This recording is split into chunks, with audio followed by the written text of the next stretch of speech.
and welcome. Uh, Thank you all for coming once again to the Consensusism Start Group study on Thursdays. It was Nkrumah that once said that finally there were the vast numbers of ordinary Africans who, animated by a lively consciousness, national consciousness, sought knowledge as an instrument of national emancipation and integrity. This is not to say that these Africans overlooked the purely cultural value of their studies, but in order that their cultural acquisition should be valuable, they needed to be capable of appreciating it as free men. I was one of this number. Nkrumah concluded in his introduction on Constantism. Myself and others here have also come to the conclusion that they are one of this number. One of our own brothers here attended the inauguration of the Pan African Institute in Kenya by our own brother, Julius Malema, and he has reported that Malema also counts himself one of this number. Consensusism is the philosophy and the ideology of Pan Africanism, the radical version. Of course, there are three main versions of Pan Africanism. There is a version called conservative Pan Africanism, and there is a version called liberal Pan Africanism. And then there is our version called progressive Pan Africanism or radical Pan Africanism. Conservative and liberal Pan Africanism is represented by the overwhelming number of presidents and kings and queens on the continent for whom the resources of Africa must be for the benefit of one individual or a minority, one individual or a small family. The liberal Pan Africanists also believe in Pan Africanism, but for them, Pan Africanism means the resources of Africa must be for the benefit of a minority. That minority can be their own nationality, some call it tribe, or the party they belong, or their business associates in terms of markets and so on and so forth. And those are the liberal Pan Africanists. We, the radical Pan Africanists, do not accept the conservative and the liberal Pan African position. Our Pan Africanism is radical or progressive Pan Africanism. It believes that the supreme law is the welfare of our people. The welfare of our people should be the guiding principle for the exploitation, the development, and the use of Africa's resources. For a long time now, the West and its allies have become like grown up babies, still at the back of the black woman, sucking breasts when they are old enough to stop sucking breasts so that the babies of Africa can suck their mother's breasts. But we have grown up Western men and women refusing to grow up, refusing to be the adults they are, clinging to the back of the African woman, as if they were babies. We are saying that the time has come for that to stop. So Pan-Africanism must proceed on the fact that we are saying that the, the total unification, the total liberation, and the total development of Africa is the way forward. So on Thursdays we meet and we discuss the philosophy and the ideology of progressive Pan-Africanism. We meet on Saturdays to look at to have a conversation about the unification of Africa and the fact that the 55 colonial governments on the continent now must yield to one continental government, and only one continental government will do. Because when it does, we can sit down with big powers like the West, like Russia, like China, so on. The African continent is too balkanized to make a difference. So welcome to you all who have joined us, Sister Shireen, Brother Victor, Sister Myra, Sister Ida, Brother Pigbin, and also I welcome myself. Welcome. Although there are only a few of us, as you know, it only takes one matchstick to start a forest fire. So we may appear very small, but for all we know, we are the beginning of the Pan-African conflagration when it comes to the philosophy and the ideology for the unification, total liberation, and development of Africa. So, welcome. We will read the book as we normally do. And when we read a book, and we read the book in turns, anyone can read. We're all equal in this class. We're all teachers. We're all students. And we read, and when we read, we then share our thinking. We don't share our views. We don't share our opinions. We share our thinking. Because thinking, the capacity to think, is the ultimate in on this planet, the ability to think and think clearly. So we seek you to share your thinking, and we respect everyone. We a safe space for everyone to speak their mind. Nobody is put down. Nobody is ridiculed. Nobody is made to feel a little. Everyone's thinking is important, and this is important. The thinking of every human being is as important as the thinking of everybody else.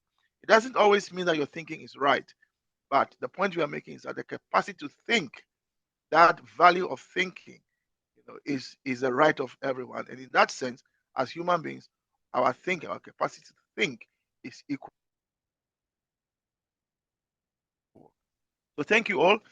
We are on idealism, and we looked at complete solipsism in the last lesson, and we are now going to look at incipient solipsism. Let's remember that at this point of the philosophy in retrospect, we are looking at idealism and the fact that idealism cannot serve as the philosophy and the ideology for Africa if we want to liberate, unite, and develop the continent. Cannot serve us. And why? Those are the reasons we are going into. And we heard last week, for instance, that one of our sisters said that if they met someone who was an idealist in the way in which we read it, they will signpost them to a psychologist. And I asked, why not a psychiatrist? So we will continue that conversation. So, Brother Pigeon, if you are ready, you may read for us. And please, when we read very slowly for different reasons. It's not a reading club, it's a philosophical club. So we read very slowly so everybody can follow. Thank you very much. So we'll ask our own Brother Pigeon, who we love very much, to read for us. And the paragraph is already on the screen, I believe. Is that correct? And we can see the entire paragraph on the screen. So thank you very much. Brother Pigeon, unmute yourself and read for us. Thank you. Thank you. Can you hear me? Yeah, well, I can hear you, so I think everyone can. Thank you. Greetings to all of you, comrades, and I'm glad to join you once again today. And I'm happy also for those who have joined us. And let's keep the struggle. So allow me read the paragraph. In incipient solipsism, like that which afflicted descants, one encounters a form of argument which is in its essence sincerely fallacious. Descartes says that he can think of himself as being without eyes or as being without arms, etc. In short, he claims that he can think of himself as having been deprived of any of his physical features which anyone might care to name. Whatever be the true value of these, he sets it up as a reason for saying that he can think of himself as being without a body. Though one may not wish to deny that Descartes could indeed have been physically deformed, indeed, even hideously deformed, one must, I think, resolutely maintain that disincarnation is not a physical deformity. There still remains a distinction between mere deformity and discarnation. Descartes' reasoning is of the same level as spaciousness as the notion that because one can think of a cow without a tail or horns, etc., one can think of a cow without a body. Thinking of a cow without a body is a different from is as different from the thought of a cow without a tail as as thinking of Descartes without a body is different from his thought of himself without arms. Thank you.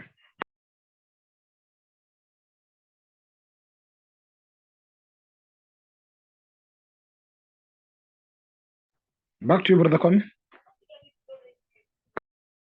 Thank you. So, brothers and sisters, you have you have heard the reading. Should we reread that again, or are you happy to start sharing thoughts? And I suggest we reread again. Yeah, it's Okay, always good to everyone. read. Right. So in that case, Sister Shireen, can you read for us?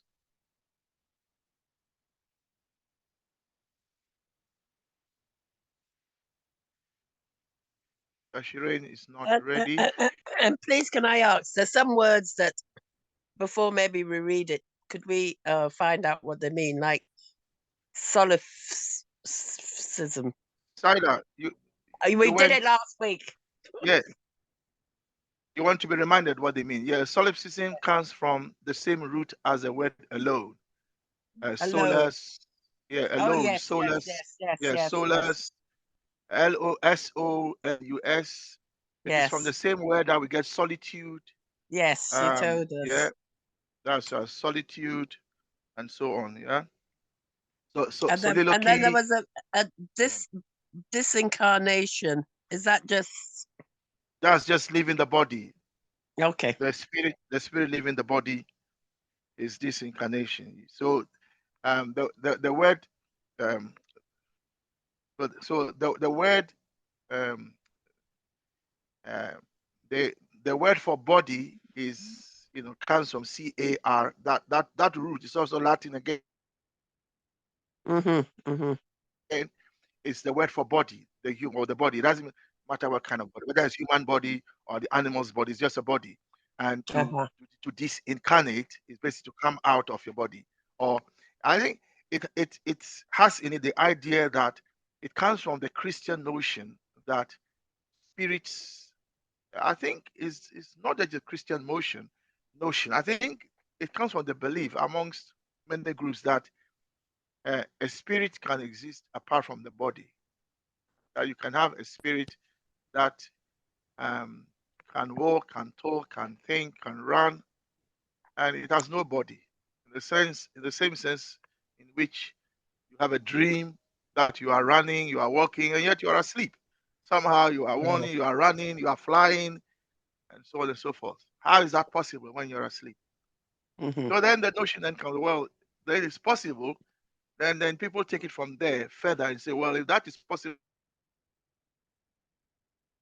in sleep or in a dream, then how do we know that it's not possible, you know, when a person is not asleep? How do we know that the person is not asleep, that their spirits cannot do the things that they see in a dream? And so what it means essentially is that the spirit of a person can exist independently of that person. Now the question is that true? Just because you are able to do things when you're asleep in a dream, does that follow that if you're not asleep, does that follow that therefore your spirit can exist independently? Does that follow? That's the question. Because if you are asleep and you wake up, it means that you are alive. And how are you going to walk, talk, run, fly in a dream when you are dead? How will you know that you've come back to your body when the body is dead? And nobody, as far Okay. as you know, has died and come back and told us it is possible or not possible. And we are told Jesus rose from the dead, but so far, and nobody has met him in the in the physical. Okay. physical body, Okay. have a chat with him, know that this is what it means. That kind of helps. Yeah. So solace alone, solitude is the idea that, and if you recall from last week, it is the idea that some people believe that the universe basically is inside us, that the universe is inside our body, that all you can know is yourself. There's no way you can be sure that I, who am talking to you, I exist. How do you know that your brain is not in a vat somewhere, and all you are hearing now is just in a vat? It's just your brain passing on messages. This class doesn't really exist. This class is all. See, you are just all dreaming it. It doesn't really exist.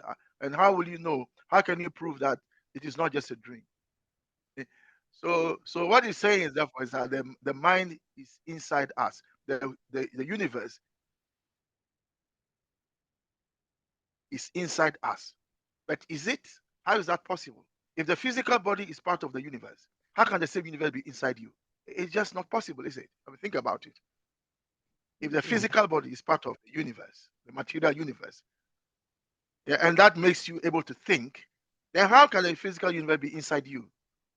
It just doesn't make sense. But that is the kind of thing that idealists have embarked on, which is why Sister Mara is saying that she will signpost them to a psychologist. Oh. Anyway, let me pause there. I was just trying to Okay. explain. And can I just check this other word? Descartes is the same as Descarnation, the same people. Are they the actual people? He's a Descartes. philosopher. No, Descartes, as Okay. Yeah, Is that meant to be Descartes? Oh, okay. Yeah, Descartes is a philosopher. Yeah. That came up with the famous saying, "I think, therefore I am." Okay. You know that the capacity to think. The only thing I can be sure of, he says, is that I am thinking. Sorry. Thank you. And if I'm thinking, it means that I exist. Yeah. So what in effect is So what is in effect is saying is that it is thinking. Thinking is existence. But is that true? Okay. I mean, before we arrive on this planet, wasn't the planet existing? So how can you say that thinking is existing? Before human beings arrived on this planet, was the universe not there already? But we couldn't have been here before the universe. That's not possible. It's not logically possible that human beings came first before the universe came. Because whatever we are is from the universe. Right? So to say that thinking, there can be no universe without thinking is problematic. Because the universe was here long before thinking beings arrived. Okay. Yes, thank you. Very problematic. Yeah, so Descartes is the philosopher that came up with. That's why the book goes a bit deeper into Descartes, because Descartes is an example of what is called incipient solipsism. In other words, it is a beginning of the notion that I alone is the universe. I alone am the His is not the universe. complete solipsism that I am. Yeah, is not saying that I am the only one in the universe, but by beginning to look at the universe in that sense, he's actually beginning to say that. So that's why it's incipient. Incipient means it is beginning. It's beginning to be that is starting. I hope that helps. Thank you. Yep. Okay. So, sister, Sister Shireen, are you there to read that paragraph for us again? If not, Sister Ida can read for us. Oh, I was hoping it wouldn't be me. All right, no problem. Then, Sister Myra, can you compliment Brother Pigeon's reading so that we can then discuss share our thinking? Thank you. In incipient solipsism, like that which afflicted Descartes, one encounters a form of argument which is in its essence sincerely fallacious. Descartes says that he can think of himself as being without eyes, or as being without arms, etc. In short, he claims that he can think of himself as having been deprived of any of his physical features, which anyone might care to name. Whatever be the truth value of this, he sets it up as a reason for saying that he can think of himself as being without a body. Though one may not wish to deny that Descartes could indeed have been physically deformed, indeed even hideously deformed, one must, I think, resolutely maintain that this incarnation is not a physical deformity. There still remains a distinction between mere deformity and disincarnation. Descartes' reasoning is of the same level of spaciousness as the notion that because one can think of a cow without a tail or horns, etc., one can think of a cow without a body is as different from the thought of a cow without a tail as thinking of Descartes without a body. Could you please scroll it up?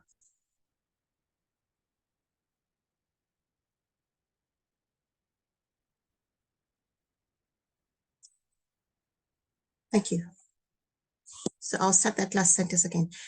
Thinking of a cow without a body is as different from the thought of a cow without a tail as thinking of Descartes without a body is different from his thought of himself without arms.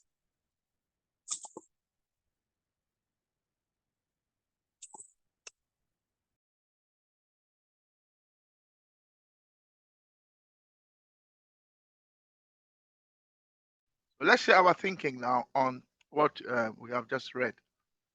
And I will start with Brother Kuku, if he doesn't mind. I'd like to welcome him at the same time. Thank you, brother. Thank you so much. That's a tricky one because it reminds me of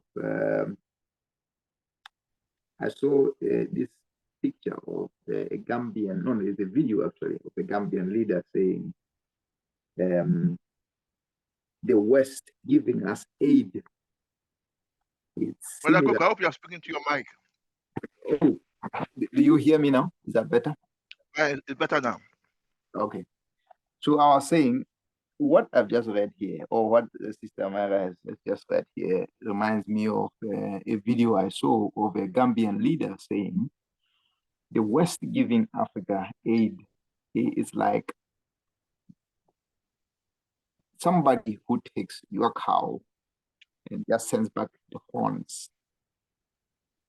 Because what the West are literally doing is to extract everything, all the wealth of Africa is being sent to the West. And what we get in return is a pittance called foreign aid. So what this card is saying here, I think, therefore I am, is very misconstrued to say, I can think, therefore I can create a universe. Whereas we know that's not possible. The universe was here before. And he's challenging that. Give me a second. Sorry, somebody's calling me.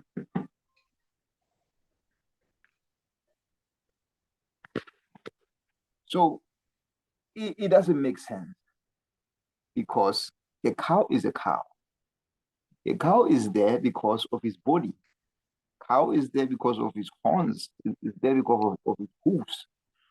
It's a cow because of everything that distinguishes it from any other animal. And if you think of a cow and it doesn't have a body, then it's not a cow. In the same way, as a human being, you cannot exist without a body. true, we are divines or divinities, as people will always call us, or we are spirits in this carbon body in which we are encased to live on this earth. But at the same time, we cannot say, oh, I think, therefore I exist and I can exist without the body. No. I hope that clarifies it. Thank you very much for sharing your thinking, Brother Coco. Let's go to Sister Shireen, please.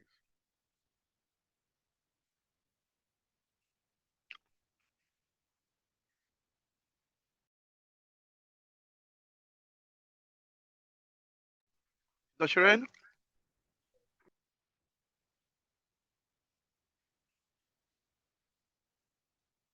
Shireen doesn't appear to be ready.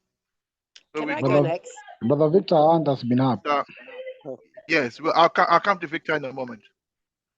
We'll hear from everyone, by the way. Greetings, sorry, I'm just on my way home. I'm listening in, yes. but I can't comment. But I'm I listening in, okay? I thought so, Sister Shireen. I thought so. I'm That's riding a bike, so yeah, I thought I so. need to be No worries. focused. Yeah, join Okay, in well, when you get home. Yeah, Thank you, sir. Thank you. that's all right. Yeah, Brother Victor, don't worry, we'll come to you. We'll hear from everyone. Let's hear from Sister Ida. Thank you for that. Well, I'm very interested in what was just said about taking the cow and then sending back the bones, because it I wonder about this, what is said here, whether he's implying that you can remove yourself from situations, like if the bit about if something bothers you, cut it off, or if your eye, pluck it out. But I'm wondering if he's saying that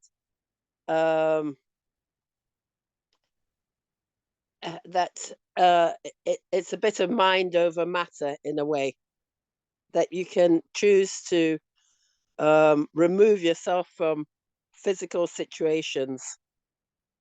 I don't know whether he's saying that if something happens to people, or it's just that he feels very strongly that you can disassociate from mind and body. I don't know, but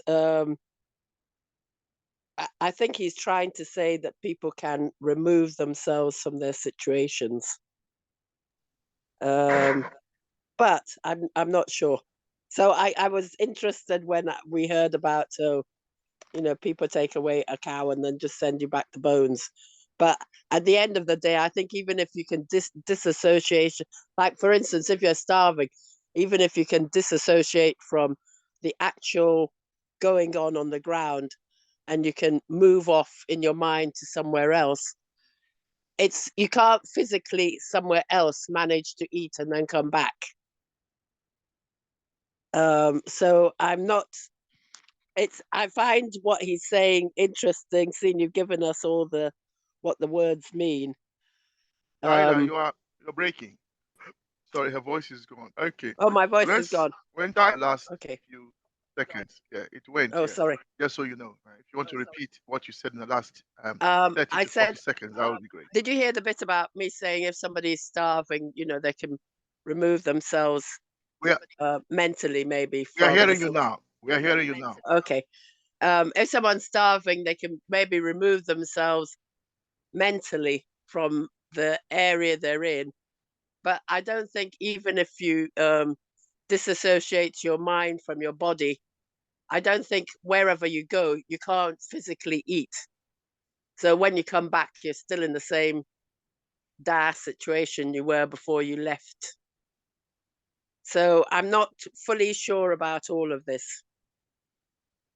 But yes, thank you. Thank you for sharing your thinking. Let's go to Brother Victor. Okay, thank you so much for the Brother opportunity. Victor, remind me, you are in Kenya as well, is that correct? Yeah, I'm in Kenya as well. Continue, I'm in brother. Kenya. Yeah, brother Victor. Yeah, Victor. Yeah, continue, sir. Okay, thank you so much.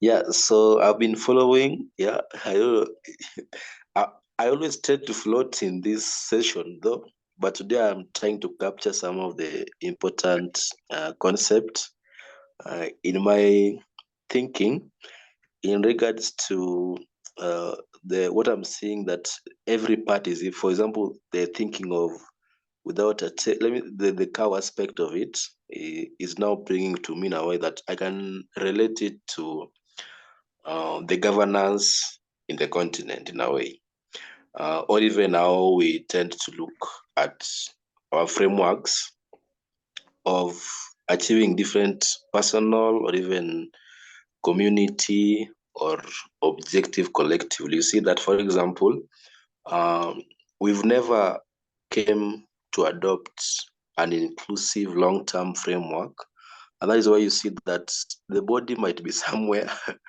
the tail, the whole, like you get that we are really fragmented in our approach of developing all these frameworks. So get that today there's this leader coming up, bring a very new way of doing something. Is strategizing on a given vision.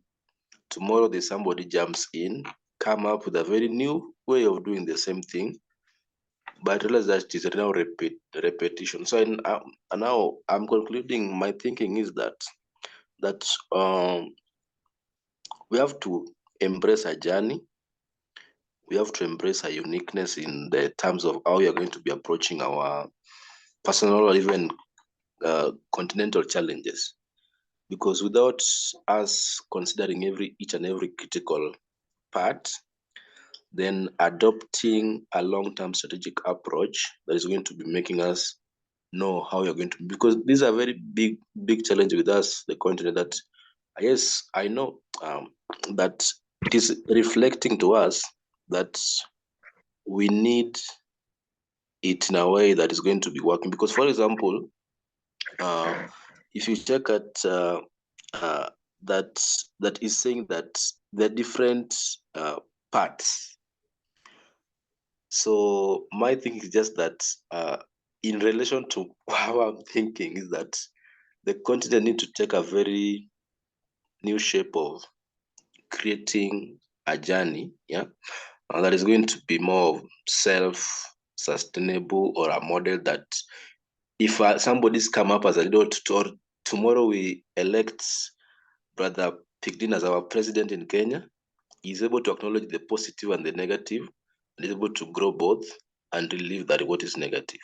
So adopting that will really be influential to our future, which means the continent up to today, we still don't have that in the continent. So I was just like referring what is there with what is there in terms of socio-economic development, because our people have never appreciated, or mostly politicians have never appreciated, or even the gatekeepers of our nations that do not want us to adopt this framework.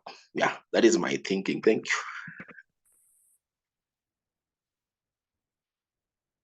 Can I ask you a question? Which framework are you thinking of here for adoption? Yes. Which framework were you thinking of in terms of the adoption? Okay, so we have got the development framework. We can be having a framework on institutionalizing. Even for example, the other time we were in a meeting, there was some. We did say that we can be instituting a curriculum, yeah.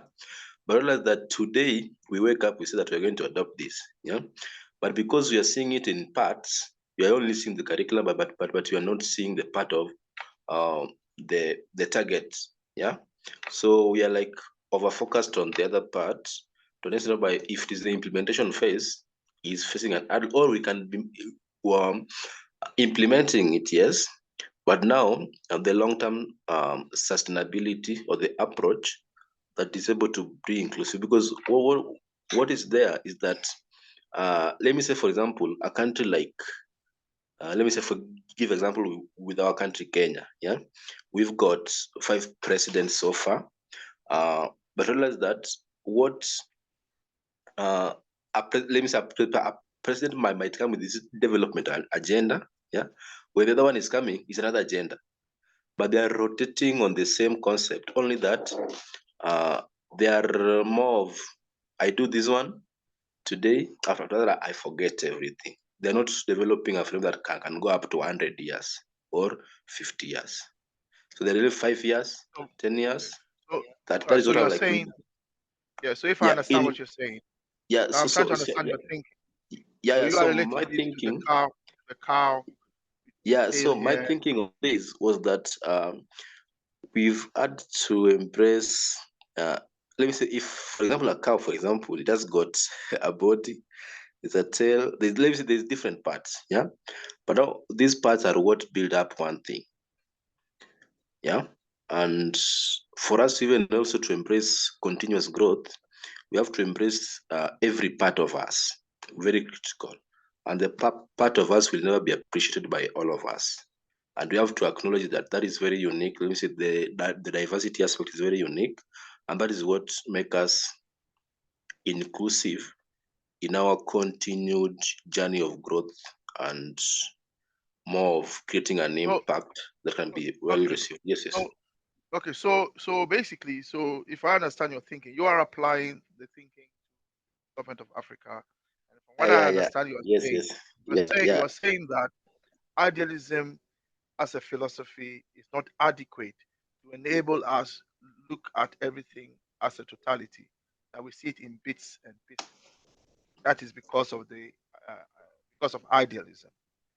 All right, thank you very much for that. Thank you for sharing your thinking with us, bro. Thank you. Let's now go to Brother Fokua. Welcome, by the way. Let's hear from Sister Myra, please. So for me, it seems like the Kant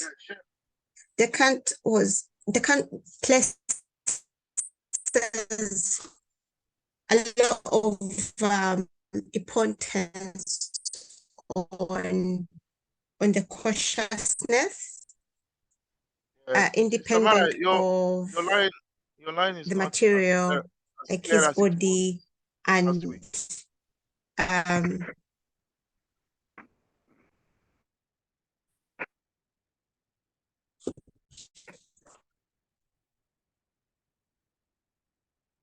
I'm having a few internet connection problems.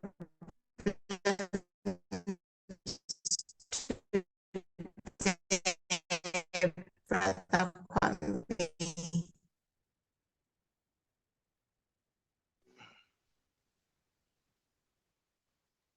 Tamara, are you there?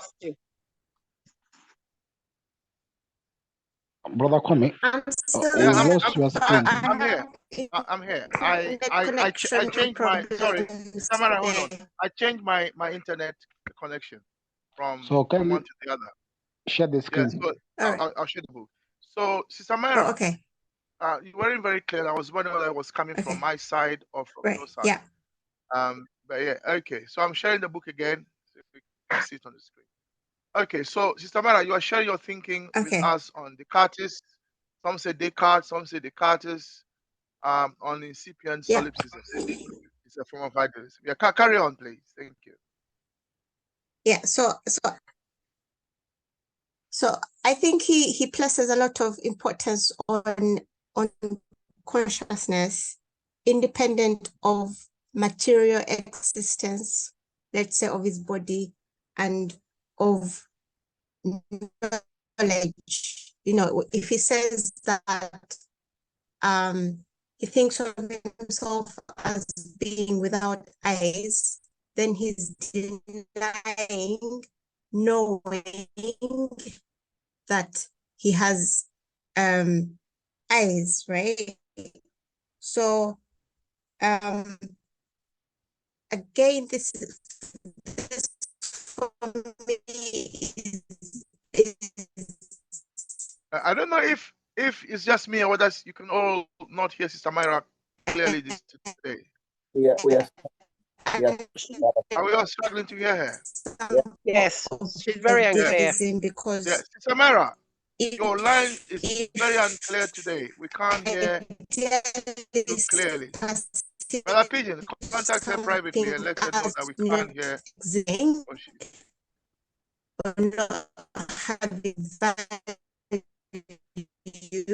Okay. Then Just inform her we can't hear what she says. Breaking so much we can't hear what she. I'm just going to mute her while she contacts her. Yep. And if that's not true, I can't even mute her. Let's see. Okay. Not gone complete. I already did that section. All right.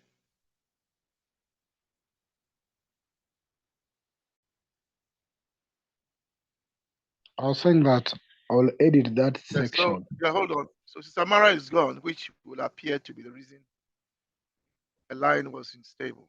No, she has said before that she has problem with the network. Right. Okay.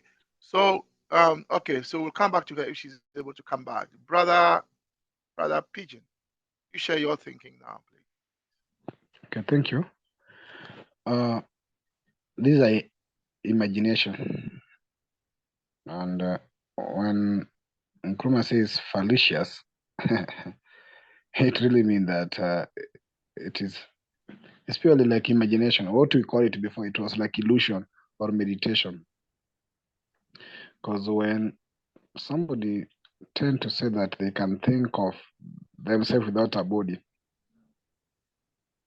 so how is that themselves look like if it's without a body? I think this what Nkrumah trying to base on the idealist thinking, that they believe that ideas and spirits can form anything, and that those ideas and spirits do not reside on a physical or materialist object, and that is impossible. And that's why they are saying, thinking of either a cow without a body or without a tail. Now, how do you think of a cow if that cow do not have a body? What makes it a cow? It's the spirit of a cow. So can you touch the spirit of a cow and say, this is what makes a cow without the body? And basically, I think Nkrumah is trying to highlight this to show the weakness of idealist argument. Because the brain or the ideas are within a body. And the body, in this sense, is matter or is materialist. So there cannot be ideas in exclusion of matter. There cannot be the idealist position in exclusion of matter. In fact, what ideas and spirits either are there are within matter. And as we say that matter is anything that occupies space, therefore those ideas and spirits should occupy space within the scope of matter.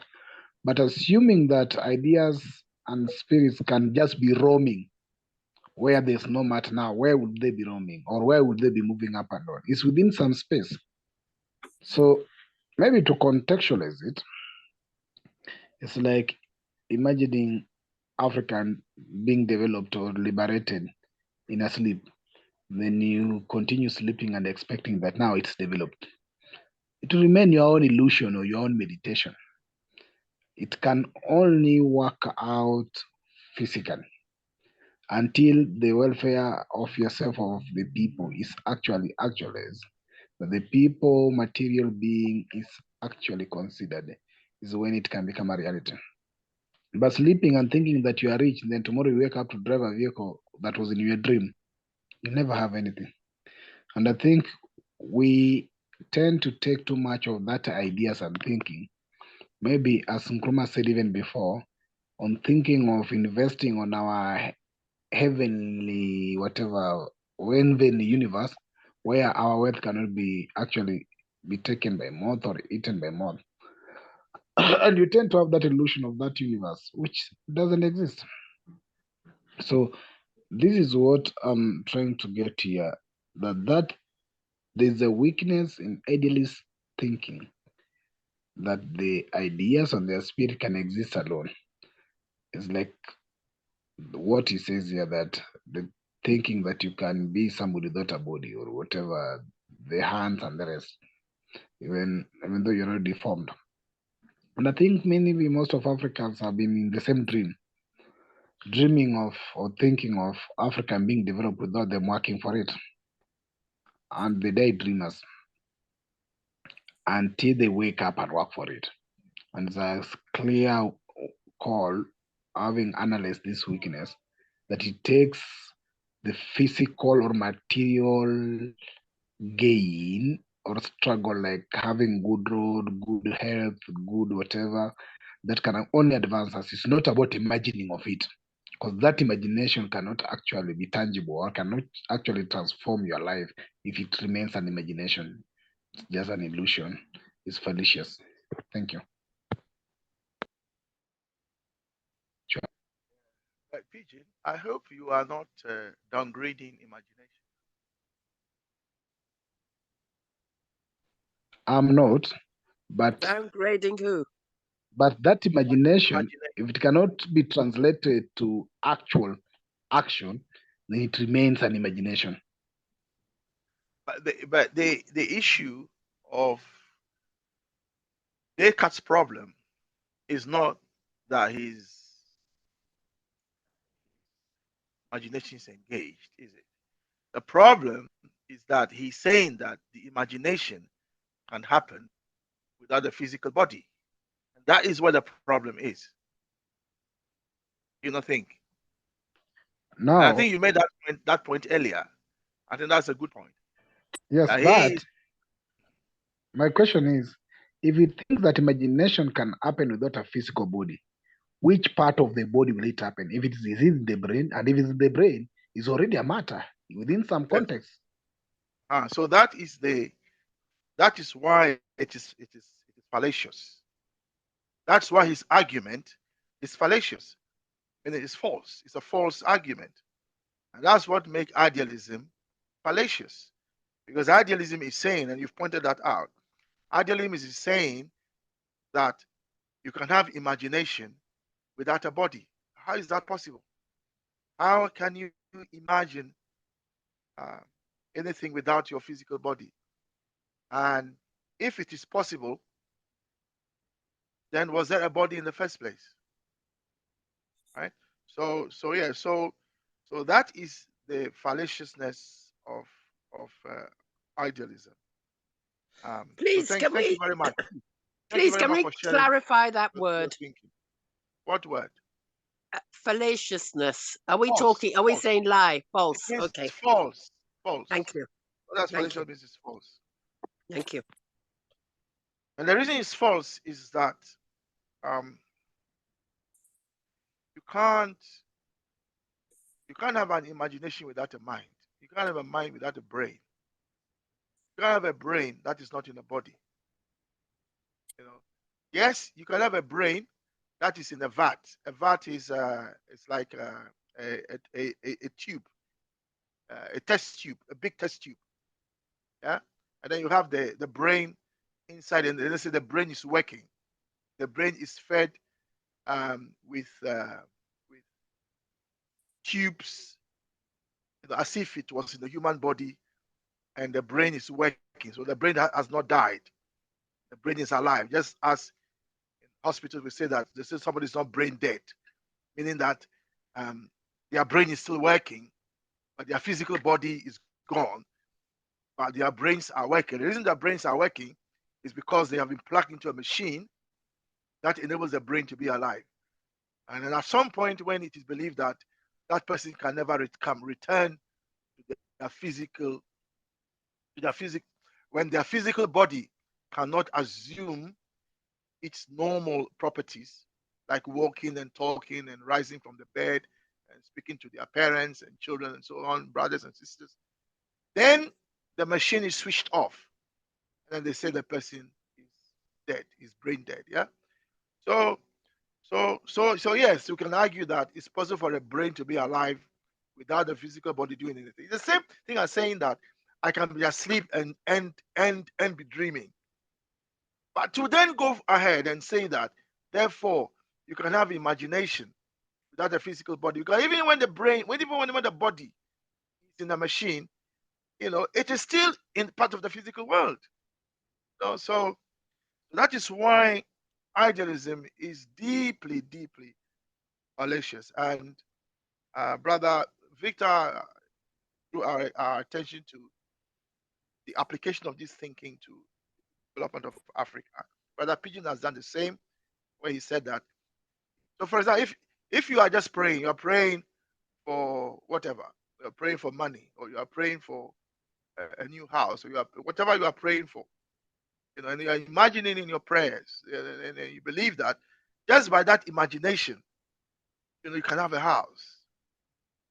Now, maybe you will have a house, but a nation just pray, and then houses will be built in the nation.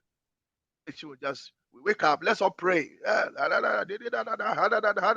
then somehow houses will be built in the nation.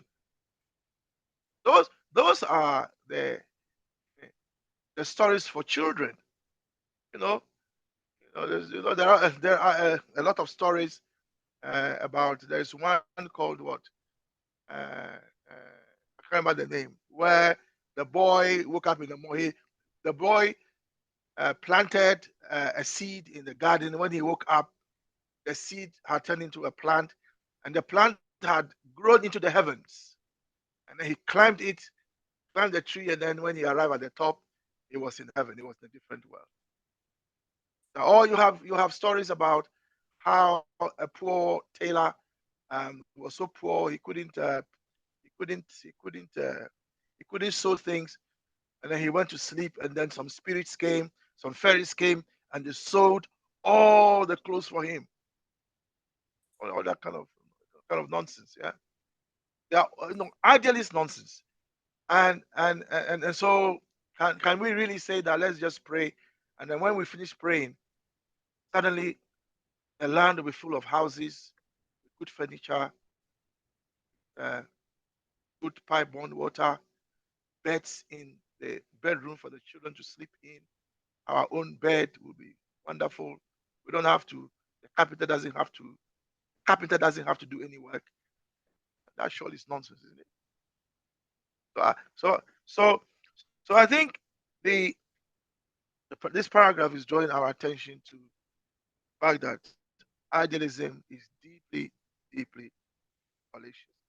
Fallacious because things that can think without a body. Problem is, when you are once you are thinking that you are thinking without a body, you are still part of the body. That's a problem. Once you are thinking that you can think without a body, the problem is that you are still in your body. Come on. So it's just so deeply fallacious. We've got some hands up. Brother Coco and Brother Sister Myra. Sister Myra, it's good to be. I hope your line is now working okay. Let's hear from Brother I Coco. think so. I'm on my phone now. Yeah, we can hear you better now. But Brother Coco's hand was up first, so I'll come back to you. Myra. Please let her finish first, then I'll come Okay. in. Sister Myra, finish your thinking, and then Brother Coco will come in after you. All right. So I was just going to say that it looks like Descartes is placing a lot of primacy on consciousness, independent of his material body and knowledge. Like, because if he denies that he has eyes, then he's denying that knowledge that he has eyes.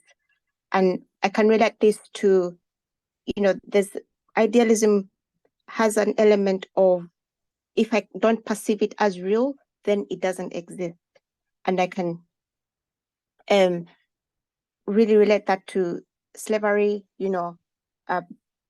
Black African bodies were not valued, but they were seen as just to be used, to be abused.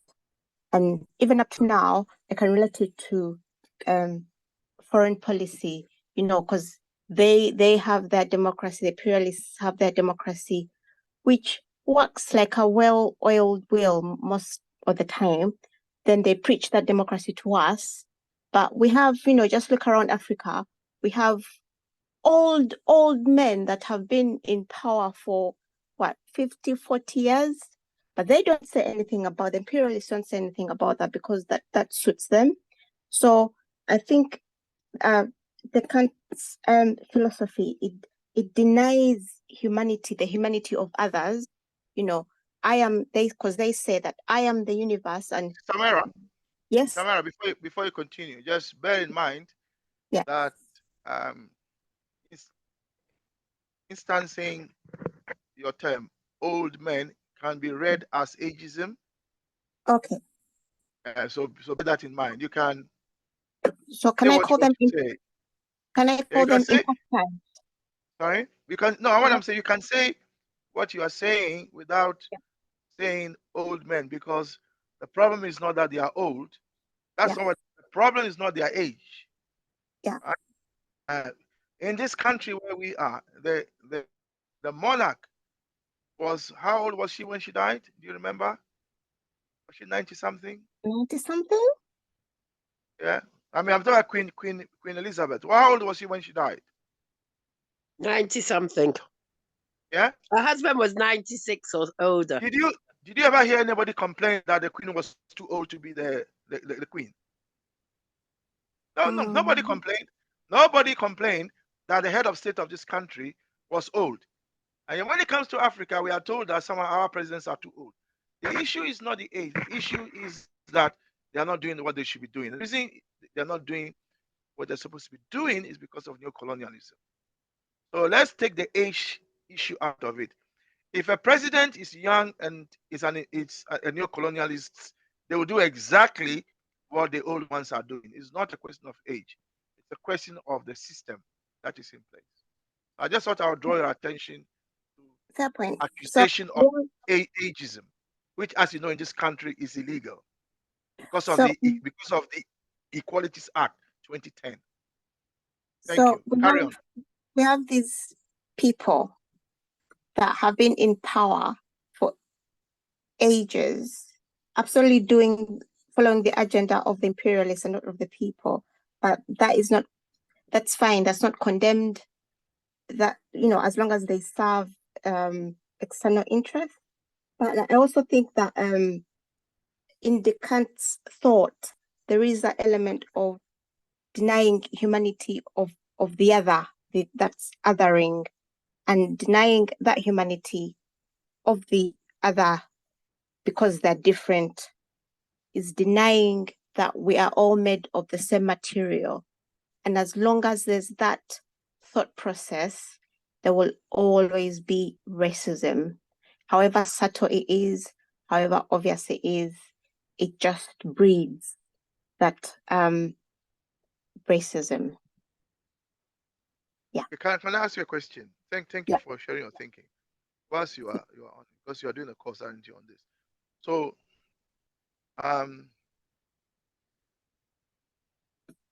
why do you think that Descartes attacks his own body?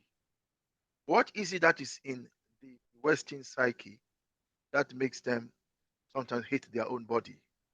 And we see that, although that is not clear here, that is a form of it. The hatred of the human body. That some human beings hate the way they look.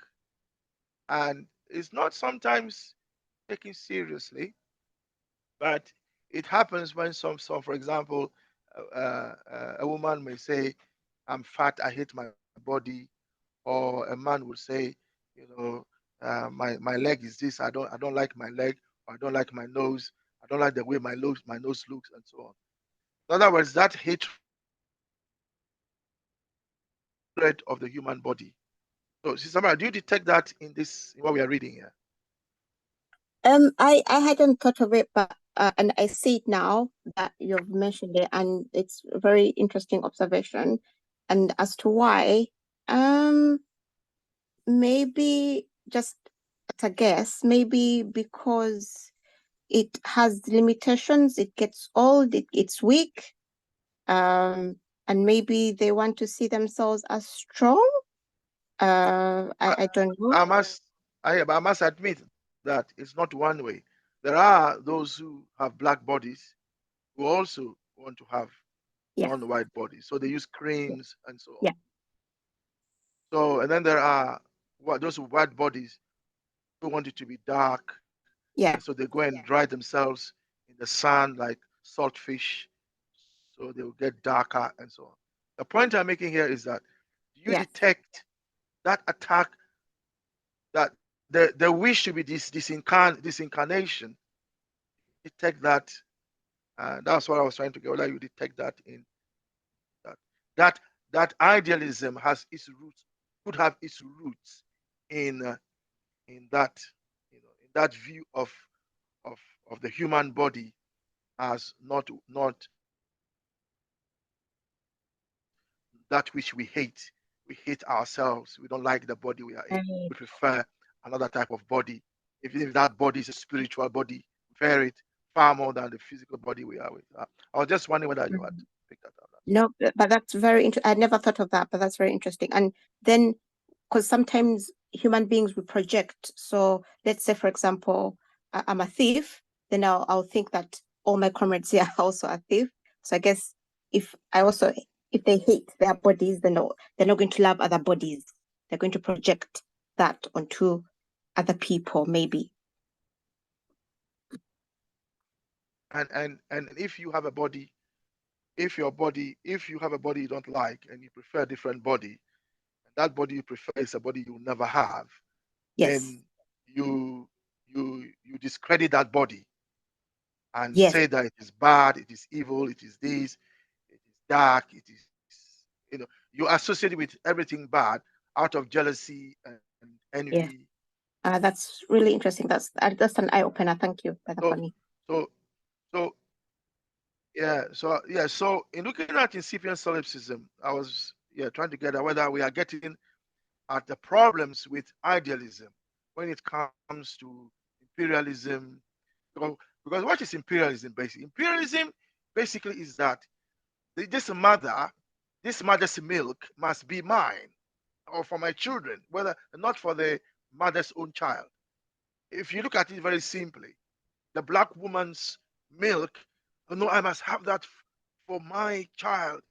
Well, if the black woman is so bad, so evil, so not good, the black body is not what you think is worthy, why would you want her to be the maid in your house, to be the woman who looks after your children? Why would you want to be the one who breastfeeds your child?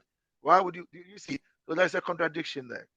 And so so from idealism, we are kind of getting at the the roots of idealism and why it is so fallacious. Brother, Sister Shirin, I take it you are back in the house now. So we'll come to you. Let's hear from Mother Coco, and then we'll hear from Sister Shirin, who I believe is now off her bike. Hopefully she hasn't fallen. Good. I appreciate all the comments everyone has made, and the class is good for that because people Although can we haven't come. heard from everyone yet. Brother Foucault hasn't spoken yet. Okay. Sister Shirin hasn't spoken yet. Yeah, carry on. All right. So what I just wanted to say, I attended a session this afternoon or earlier this evening from my country where they were talking about the customary law and comparing that with common law, which was imported from England. And I think the magistrate who spoke there said something really interesting in that as the law are made to help the people, and the people are not made to suit the law. It's that distinction which we have to realize. And I'm saying this because what has happened is that we have taken capitalism, which was Brother Coco, yeah, I'm happy you continue your thought. yeah. But as you are sharing, you're not sharing directly from the book. Can I ask you something? Go Do you ahead. not think that the way you've framed your the beginning of your sentence Mhm. is problematic? Because if you're saying the law is not made for the people, surely in a democracy, it's the people who made the laws for themselves. And once laws have been made for the people, then we are talking about a conservative society or a liberal society. But if that society is progressive, it means the people themselves are making laws for themselves. If the people are making laws for themselves and they are the origin of power and they make the laws, then if they don't like a law, they change it. But when we begin to think of laws as being made for the people, do you not think that we are now moved from the progressive to the liberal and the conservative? I guess your question says that you didn't get what I said. The laws are made to suit the people in the environment in which they be. We don't take the people. Yeah, but Akoko, I'm challenging that. I'm saying that. Shouldn't it's up to you how you express yourself, but I'm saying that I can dictate the same thinking. The laws are made to suit the environment the people. I am saying that it is the people who are making the laws. The laws Yes, are not being made for it's the people that should make the laws. absolutely. That's what I'm trying to get at. We are in agreement on that. And what I'm saying is we can't take the laws which were made in another environment to come and implement in an environment which requires different laws, or people are living differently and then they have to adjust to the laws from another locality. That was my point. But within a democracy, if a democracy is functioning well, the people who are making those laws, of course, they will be looking at their own conditions, their own material and needs and conditions in making those laws. So in this case, I was thinking more by Descartes saying, I think, therefore I am. They can argue that they are the ones who think and the Africans don't think. So the Africans have to take whatever laws they come up with. But that is not how it has to happen. And I think it ties well with what Sister Myra said, that they didn't value the human bodies. They didn't value the human, the black bodies in short. But we have to think that we have a different environment, and our environment has to suit the law, or the laws have to suit the environment under which we live and operate. And nobody can say to us, oh, you didn't think, therefore you deserve what you get in the end. You come up with what you think is for your own environment, if you get what I'm saying. Okay, so if we go by what Sister Mara was saying, fine. But you could also say, from what Sister Mara is saying, that because they are thinking of Descartes is thinking of himself without a body, therefore it tends towards not valuing bodies, the bodies of black people and how our bodies were misused. But you could equally say that when someone projects onto a body, the absence of value, that could just be psychologically, could be what is psychologists call projection. That because they themselves don't value their body, they have projected that onto other bodies. So the thinking of Descartes right now. So Descartes basically in this paragraph is revealing to us the source of the racism as far as the black body is concerned.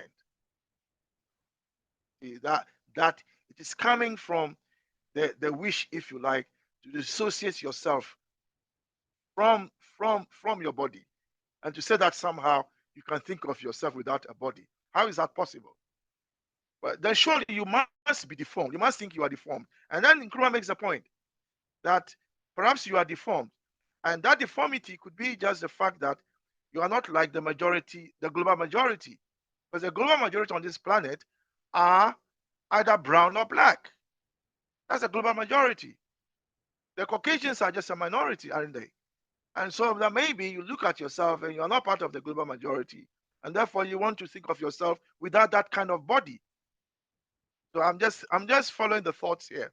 All right, let's hear from Sister Shireen. Thank you. Greetings, everybody. Greetings. I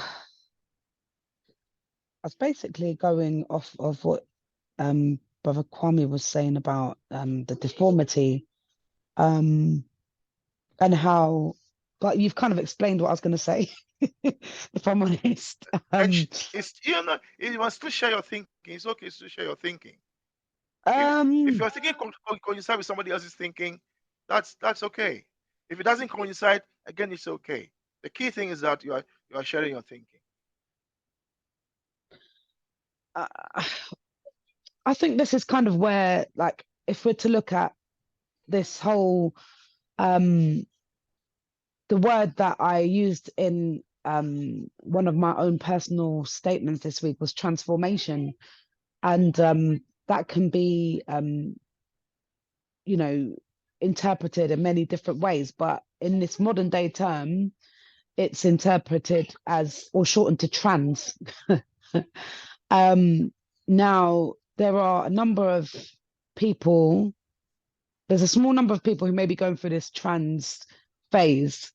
And there are a lot of people, a majority, a huge majority of people who aren't. Now, the trans phase is quite an individualistic motion for one to take, and for one to actually believe that they are something that physiologically they aren't.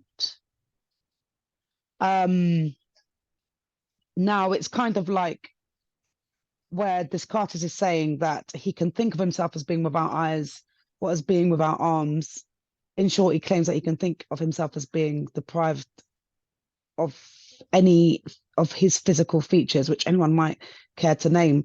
And it's just like, for example, today, where, you know, if you're a man and you want to be a woman, you can go to a surgeon and the surgeon will manipulate. Am I going off the point, Brother Kwame?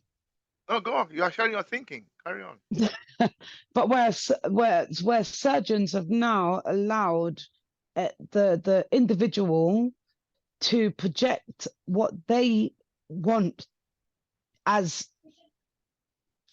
a transformation on their own bodies, is kind of a self-hate type of a thing, and they're able to, on the outside, appear to be something which is not what the original essence of the soul is. So even though you can change your external look, you could even remove certain organs and stuff. You can even change your voice. Ultimately, how you've come into this world, you will always be that thing, or you will always be that. So, I don't want to call it. Okay. So what you are sharing is that, to use scientific terminology here, so we're all clear on what you are saying. You are saying that when we are born into this world, we are of two types. You are either XX chromosome or XY chromosome. So XYs are males or men, and XX chromosomes are women. And so I'm using now the scientific terminology for what makes a woman a woman. So all human beings, all of us, we are who we are because our mothers uh, donate a certain number of chromosomes, of genes, and our fathers also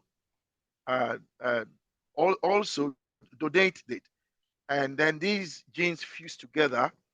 23 and 23. 23 years. Yeah. And then when they fuse, that which makes a woman is the X, that the both XX, that X is what makes you a woman. And if you are XY, you are a man. Yeah. So that's all you're saying. And so if you are then born a woman, and then you can think of yourself as not an XX chromosome. That's what I think you are saying. Is that correct? That is correct. But science today can manipulate the end product to be what the individual wants or projects them or perceives themselves to be. But ultimately, you will still be whoever you. Do you know what? Do you understand what I'm trying to say? You can't. When you change the body of a cow, is that still a Yes. cow? I mean, Brother Pigeon asked a question. When Yes. you change the body of a cow, is that still a cow? Can you think of a cow without a body? I mean, what is it that makes a cow a cow? And can we think of a cow without a body? Is that possible? No. So we are into idealist terrain here. And as you know, idealism has no science to offer us. Mm-hmm. There's no scientific tradition that is based on idealism. So even after they do all this thinking, they still have to go to materialist science to change their bodies, even after they have done all this imagination. Yeah? And then and in some people's eyes, it may be seen as a deformity, just like if I'm going to use a modern day term. But then other people find offensive. Now, why are you saying I'm deformed? That is how I feel. I feel I am a man, or I feel I'm a woman. Now, when you say that you are being offensive, you're not accepting me for who I am, and and so on. So one has to be careful with language these days. Of course. I've just come from a class where the trainer was using the word female, and another woman said, "I'm sorry, trainer, you can't use that word. A female has a certain connotation. You must use the word woman. Must use the word woman because woman is more embracing of all types of females. You see what I mean? So it's an interesting debate. I'm not sure I understand all of it myself, but thank you, Sister Sharon, for your thinking. Let's go to Brother Foucault, who hasn't said anything yet. Can I just say it's interesting sorry, Brother Foucault, that they think that there are many kinds of women. That goes to a headache. Thank you. Let's not go into that at the moment. Let's hear from Brother Foucault. That's if he's with us. Because, I'm sure he's with us. Brother Foucault, are you with us?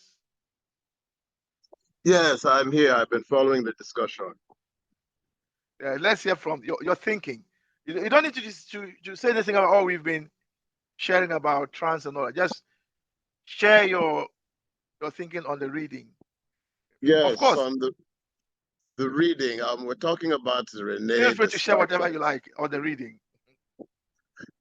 Just from as I was reading through the passage, that third word, solipsism, that you see jump out there, and then the way I've been seeing the idea related to it, it's the basic conflict when we have this old argument. It's between whether is it that consciousness precedes matter, or is it that matter precedes consciousness? I think that this is the essential argument that Rene Descartes is well known for bringing up into the whole European landscape of what they call enlightenment. And just as Kruma's trying to weigh the ideas, confusion, you see, it actually is, because if you take solipsism, it's like this whole concept that we can say that the mind is the only thing that essentially exists. And what Rene is doing here is that he's speaking specifically from the perspective of his own corporeal mind. And that's why when we try to read it and really try to get a value for what type of angle that he's trying to say, that when we talk of human minds, the self of each individual is all that there is. And that because you are able to essentially use your imagination or visualization or all of your experiences, essentially, that since they are your own, and you can actually experience them in your own subconsciousness. And I guess it's like he's trying to say that this is all justification for you to know that you truly do exist. And the danger in all of it is that it kind of isolates the individual into at last maybe assuming that they perhaps are all that exists. That's the danger of such a conception, because you start to think that other people don't exist, But and that that is what your they are mind, saying, Brother Foucault. But yes. Brother Foucault, that is what they are saying. It's not that that's the danger. That is the thesis. That which exists is exactly that. The consciousness is the origin of It's really conflicting. You see it because me, I tried to go further than Descartes because there's recent concepts that have come out like earlier you were talking something about this the EKJ machine and how when someone dies, you know, the EKJ machine, the EKG, it tries to register you know, physical sensory phenomena about the person's brain waves, the person's heart, their lungs, their blood pulse, all of those things. But I don't know if we're familiar with this concept of new near-death experiences. That there are people who have reported that they've been in hospitals. These scientific instruments, the EKG, has registered that they've actually physically died, but then they come back. Some people, I've heard stories of a few minutes, some people a few hours, some people even a few days. We can look at some examples. I can send them to the forum, which made me try to reason that if you take this away from Descartes, trying to limit it to his own perception of self, that what we see as human consciousness is not limited to just our physical mind and brain, that modern there's some modern teachings, like there's a gentleman, Nick Bostrom. He's talking a lot about this simulation theory. Even Elon Musk is really promoting this idea that what we know as our mind, our consciousness within our bodies, is actually not limited to our brains, but it's supposed to be a part of now what they call the quantum field. There's a field of conscious energy, essentially, that exists between all human beings.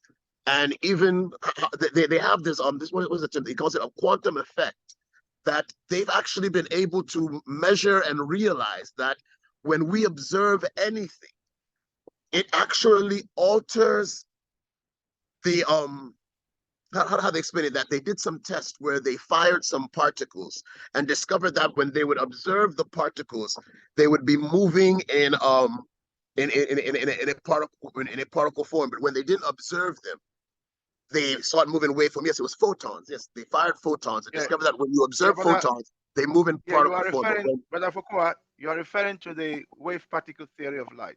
Yes, yes, that is it. That is it. I'm glad you also do this research. So that, I mean, I'm glad you're for it, because it makes me start to reason that maybe at the time of Descartes, they didn't have the level of awareness and science to properly name where he was going, in such a way that what we have to realize today is that there is a relationship between consciousness and matter which cannot be separated. That's what I wanted to say, because Descartes takes it into idealism. Yes. Foucault, that's not our contention. Our contention is not that there is a relationship between consciousness and matter. That's not the contention. Our position is that there is. That's consciousness's position. And that is also the Marxist position, that as you work and you are working with materials from the universe, and your body is part of it, that it changes your own consciousness.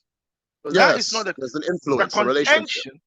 The contention is that what they are saying, that's where the contention is, that consciousness is primary.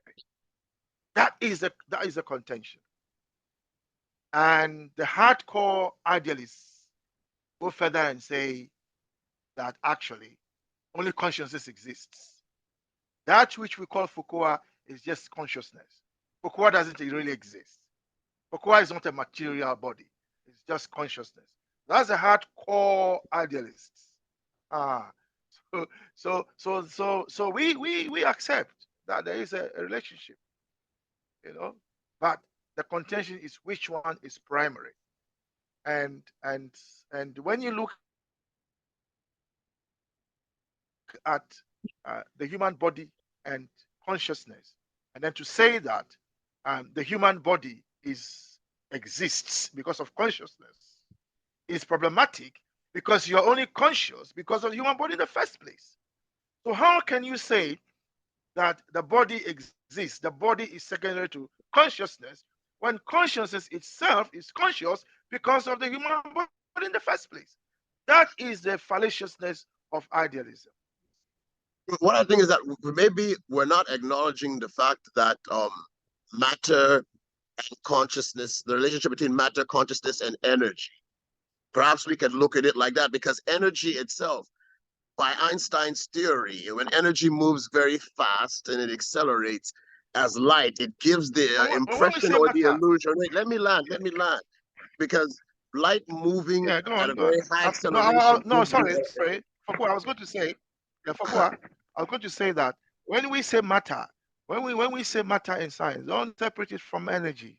You know, we are talking about. But this is the question. Let me ask you: Is energy matter to you? Carry Because on. to me, I don't view energy Of course, as energy is matter.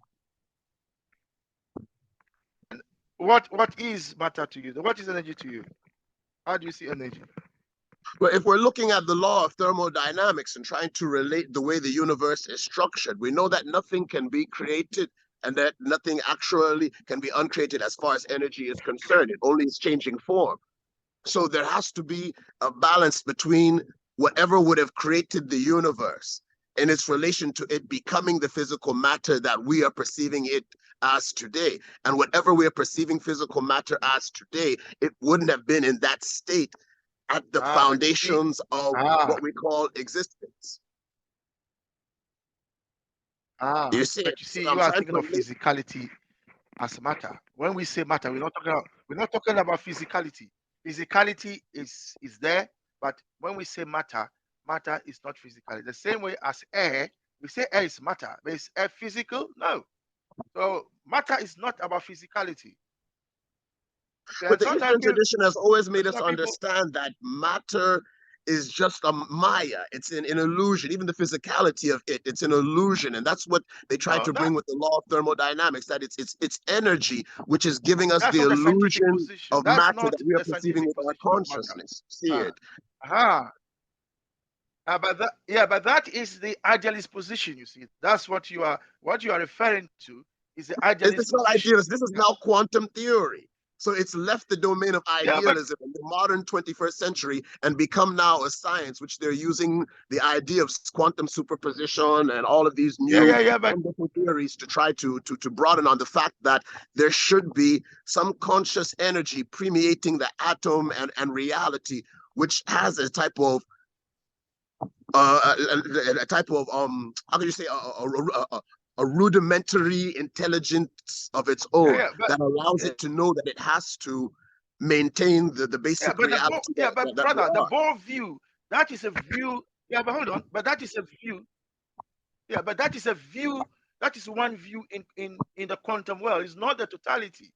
That is one view of what matter is. It's not. It doesn't say. It doesn't mean that is what the entire scientific community thinks. That is one view. It's not the same way as we are saying that there are two opposing views of what constitutes the universe. There are those who are materialists and there are also idealists. You understand? In the same way, you have that in physics as well. And those who are going down the quantum realm, like you are saying, are the idealists in science. And they are trying to say that. Anyway, it's an interesting discussion if you want us to have it. It comes up in chapter. It's here in Constantine, by the way. It comes up in chapter more in chapter. Oh yeah, it's in chapter 2. It's in chapter 2, so we will come across it. The wave particle theory of light, that is the basis for all you are saying, is in Constantism. So we will deal with it. Maybe we'll deal with it when we get there. In this chapter, we are looking at philosophy in retrospect. The time is 2 minutes past 9. Maybe conclude what you want to say, what you are saying, and then we'll bring the class to a close. Because I don't want it to appear. No, I've already concluded. That was just my contribution. I was trying to just kind of, take it out of the box to look at it from another dynamic, I suppose, because like you just conclude, and we do know that what Descartes is pressing is pure idealism. Solipsism it's even close to madness if you're moving around thinking that you're the only thing in existence and everything exists purely on the basis of your thoughts and you being able to conceive yourself. It doesn't even make sense because there are other people who are also selves. So are they also reasonings in solipsism opposite talking to you? If you are a being talking to me, I'm a being talking to you, and we are both selves, then it means that obviously I should not imagine myself to be the only self truly in existence. I mean, speaking of my comrade Kwame, I heard Brother Cook, I mean, it's funny. That's why I said, this European philosophers, we must be wary. And the view, and the view that it's mind that determines matter is a uniquely quantum thing, but it doesn't follow that it's accepted by all scientists. So that's the point I'm making. There are physicists who are materialists in every sense, and there are physicists who are idealists in the same way as there are scientists to church, there are scientists who don't go to church. They're everywhere. Anyway, thank you very much for actually you've dragged us to chapter 4 of Solipsism. Not just chapter 2, but chapter 4. So for those of you listening, you can detect there very interesting things that will come up as we discuss Solipsism. Let's just get our final thoughts. I know it's 9:04. Let's get final thoughts, a few words before we go, starting with Sister Myra. As some of the discussions were going on, it made me think of how another aspect of idealism is how it imposes its ideals on other people because they think that they are right and there's no room to say no. Yeah, thanks. And they will kill you. Yes, exactly. If you don't accept their version of the universe, you know, yes. they will cut off your head. Yeah, they've done that in the past. Yeah. They are called the Crusaders, and so on and so on. Yeah. Brother Foucault, I think you've already. I'll go to Brother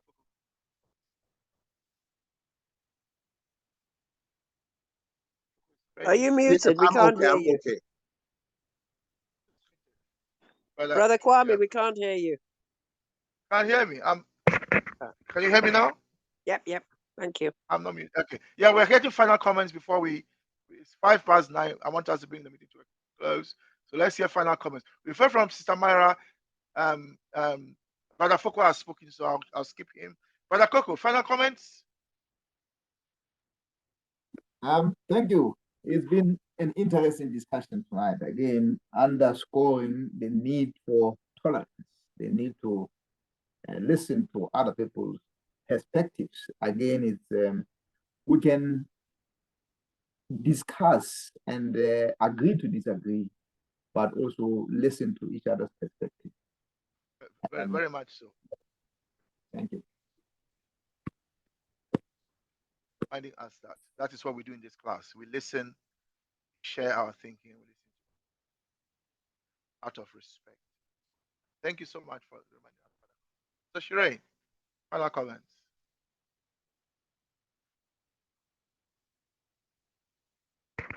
So Shireen, final comments. If she's not ready, let's go to Aida for final comments. I'd like us maybe to start next week with what you have to say on this paragraph. Thank you. Which one? The next one or the current one? This paragraph we just read, because we haven't really heard your view on it either. Thank you. Thank you. Brother Pigeon, final comments. Personally, I'll say that that thinking is just fallacious. Just as simple as that. And therefore, it's not worth any attention or anything, because it makes us live in illusionist Africa, because in itself it can't answer any solution. It's never concrete, and therefore it's not worth. That's what I can say. It's meditation. Thank you. You can stop the recording now. So thank you, brothers and sisters.